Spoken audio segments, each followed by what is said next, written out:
C'est avec le même plaisir que je vous retrouve, chers fidèles de la télévision Renaissance, et le rendez-vous du journal en français de ce jeudi 13 août 2020, les titres pour démarrer. Le Burundi accuse le Rwanda d'être derrière les rebelles qui ont attaqué dans les provinces de Kayanza et Cibitoke. Annonce faite par le porte-parole du ministère de la Sécurité publique ce mercredi dans une émission à la télévision nationale. Quant au Rwanda, il pointe du doigt à son tour le gouvernement burundais d'héberger et d'armer les assaillants qui attaquent le Rwanda.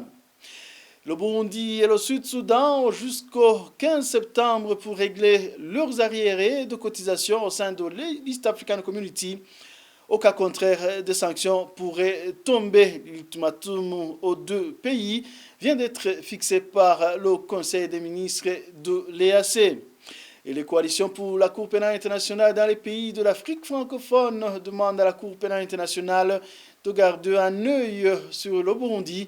L'appel tombe après que ces coalitions aient constaté la nomination des personnalités sous sanction au poste stratégique du pays. Voilà pour le sommaire.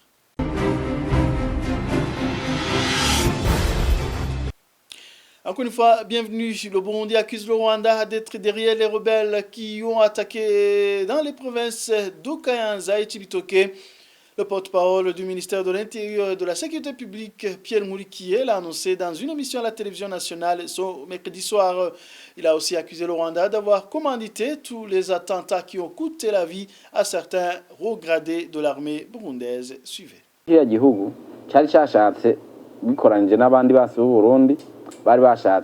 Ce pays, en connivence avec d'autres ennemis du Burundi, ils ont voulu renverser le pouvoir en 2015. De par sa position géographique proche du Burundi, c'est un pays qui a été utilisé par d'autres pays, que je m'abstiens de nommer, connu d'ailleurs par tous les Burundais. Vous savez que ceux qui ont attaqué le Burundi dans les provinces de Kayanza et Cibitoke se sont déplacés avec des véhicules de l'armée rwandaise jusqu'à la frontière. Ceux qui ont été attrapés nous ont confié que l'armée rwandaise leur a souhaité bonne chance à la frontière. Parmi eux, il y avait même des enfants que nous avons confiés à l'UNICEF, des enfants qu'ils avaient armés. Et vous savez que c'est un crime grave. Ils l'ont dit eux-mêmes, d'ailleurs à vous les journalistes, qu'ils ont été transportés par les véhicules de l'armée rwandaise et ont donné même les noms de certains officiers de l'armée rwandaise qui leur ont souhaité bonne chance à la frontière avant qu'ils entrent.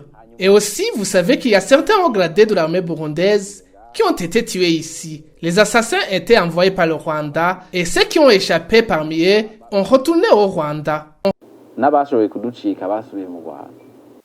À son tour, le Rwanda accuse le Burundi d'héberger et armer les assaillants qui attaquent le Rwanda. L'annonce a été faite ce mercredi par Dr Vincent Biruta, ministre rwandais des Relations extérieures. Au cours de la conférence de presse de ce mercredi, Dr Vincent Biruta a indiqué que les assaillants récemment appréhendés ont avoué qu'ils ont soutenu par certains membres du gouvernement. Dr Vincent Biruta propose plutôt la voie du dialogue pour trouver une réponse durable à cette question. Suivez-le.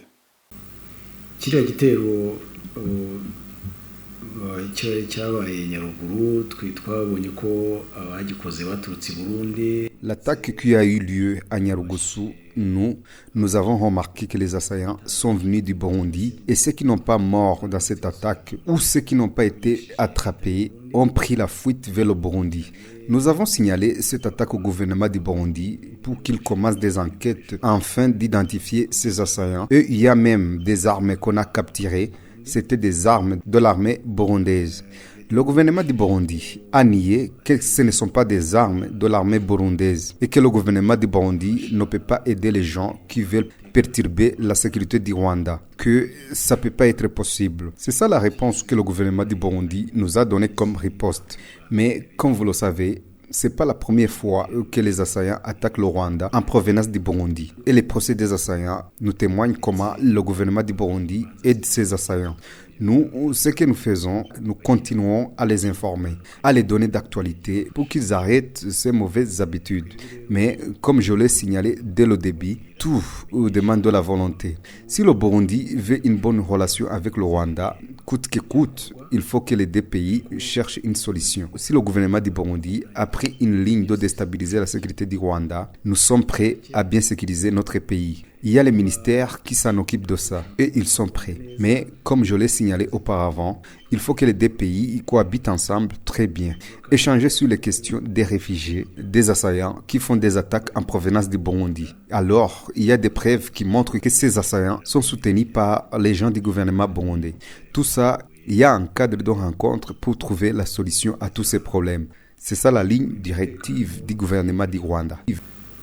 ishobora kuba ifite n'abayishyigikiye mu nzego za leta hariya ibyo byose byabona aho biganirirwa hanyuma ingamba zigafatwa bigakemuka ibihugu byombi bikabana neza ubu niwo murongo leta y'u Rwanda yifuza kuganamo. Le journal poursuit la nomination poste stratégique des personnalités sous sanction des États-Unis et de l'Union européenne au niveau du gouvernement burundais inquiète les coalitions pour la Cour pénale internationale dans les pays de l'Afrique francophone.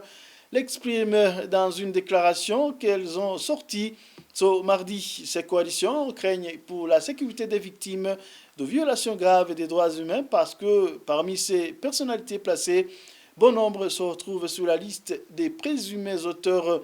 Maître Lambert Nigarula est le président de la coalition burundaise pour la Cour pénale internationale, Infernal plutôt, est l'un des signataires de cette coalition. Suivez-le.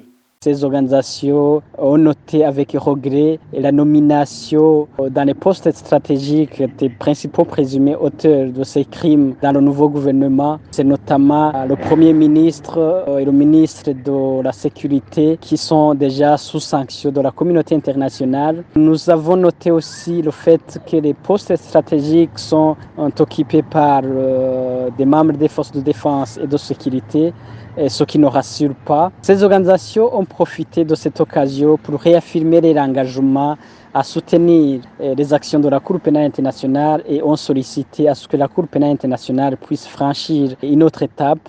Ils ont aussi profité de cette occasion à réitérer les dirigeants des nouvelles autorités du Burundi à revoir leur décision de se retirer du statut de Rome pour la Cour pénale internationale. C'était donc une occasion de rassurer les victimes que les organisations, que les coalitions pour la Cour pénale internationale continuent les luttes pour le respect des droits de l'homme, mais aussi pour la réhabilitation des victimes de la crise burundaise. Pour rappel, ces coalitions sont du Burundi, de la Centrafrique, de la Guinée, de la Côte d'Ivoire, du Mali, de la République démocratique du Congo, du Tchad et du Maroc.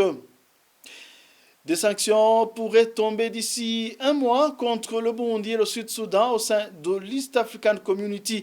Le Conseil des ministres de l'EAC vient en effet de fixer un ultimatum aux deux pays pour régler leurs arriérés de cotisation. Et ils ont donc jusqu'au 15 septembre prochain, n'est-ce pas, Franck Kazé? L'ultimatum a été convenu au cours de la 41e session extraordinaire du Conseil des ministres de l'EAC le 4 août dernier. Les sanctions qu'encourent le Burundi et le Soudan du Sud, en cas de non-règlement des arriérés, seront soumises aux États membres d'ici le 31 août, donc dans 2 semaines, comme le suggère le rapport de la rencontre du Conseil. Ce sera donc au prochain sommet des chefs d'État de l'EAC de prendre la décision finale au cas où les deux pays n'auraient pas satisfait à cette exigence. Selon le même rapport, l'appel à des sanctions fait suite au défaut chronique des paiements annuels des États membres entraînant des problèmes de liquidité. Actuellement, le Kenya, le Rwanda, l'Ouganda et la Tanzanie ont décaissé toutes leurs contributions pour l'exercice 2019-2020 et n'ont pas d'arriérés. Le Burundi et le Soudan du Sud doivent à la communauté respectivement 6,5 millions de dollars et plus de 24 millions de dollars. Cependant, le Burundi a informé le Conseil qu'il venait de décaisser 2,6 millions de dollars pour réduire ses arriérés de contribution. Jean Bosco Maregué, ambassadeur du Burundi au Kenya, a assuré que le gouvernement burundais réglera le reste des arriérés dans les délais. Merci à Franck Kazé. Daniel Gelaz Ndabilabe, actuel président de l'Assemblée nationale, est une personne qui est à un cœur dur et qui a l'esprit de vengeance pour ceux qui qualifient d'ennemis. C'est ce que témoigne ici Jean Bosco Ndekenguru, qui est son ancien compagnon à l'époque du maquis. Aujourd'hui donc à la tête de l'Assemblée nationale, Jean Bosco Ndekenguru indique que ça va faciliter le pouvoir à lui confier ses missions au lieu de représenter le peuple. Suivez-le. Je connais M. Gelaz Ndabilabe, qui vient d'être nommé, ou plutôt élu, président de l'Assemblée nationale du Burundi depuis 1994. Mais plus tard, à l'entendre parler, les positions qu'il a prises depuis 2015 quand il était porte-parole du CNDD-FDD, son langage radical, son comportement, l'absence de compromis, l'intolérance, ça ne m'a pas surpris outre mesure. Je considère toujours que son caractère, les blessures qu'il a ressenties, l'ont rendu ainsi. Avec le temps, comme la plupart d'autres leaders politiques, même militaires du CNDD, FDD, c'est qu'ils ont développé un mode, disons, une conviction idéologique réactionnaire, donc rendre le coup pour le coup vis-à-vis de ce qu'ils appelaient les ennemis. C'est pourquoi par ailleurs l'accord d'Arusha avait précisé qu'il était mieux d'abord de parler de l'histoire, de parler de la vérité, de se réconcilier. Si aujourd'hui, ils ne peuvent pas se dépasser pour être beaucoup plus révolutionnaires, changer la situation, changer les hommes, adopter un mode progressiste, pour moi, c'est normal. Si donc aujourd'hui, Gérard Ndabinabe a été nommé président de l'Assemblée nationale, et il est l'une des figures symboliques du système de gouvernance que va incarner le nouveau pouvoir du général président Evariste Ndayishimiye. Et en bref, avant de clore cette édition, rappelons que les 4 reporters du groupe de presse Iwachu totalise ce jeudi 297 jours d'incarcération. Ils ont été condamnés le 30 janvier à 2 ans et demi de prison et d'une amende d'1 million chacun par le tribunal de grande instance de Bubanza. Pour rappel, ils ont été arrêtés le 22 octobre dernier à Bubanza. Christine Kamikazi, Agnès Ndroussa, Terence Moses et Jide Arimana sont accusés de tentative d'atteinte à la sécurité intérieure de l'État. Et voilà, c'est ce qui prend fin cette édition. Merci pour votre attention. À la prochaine.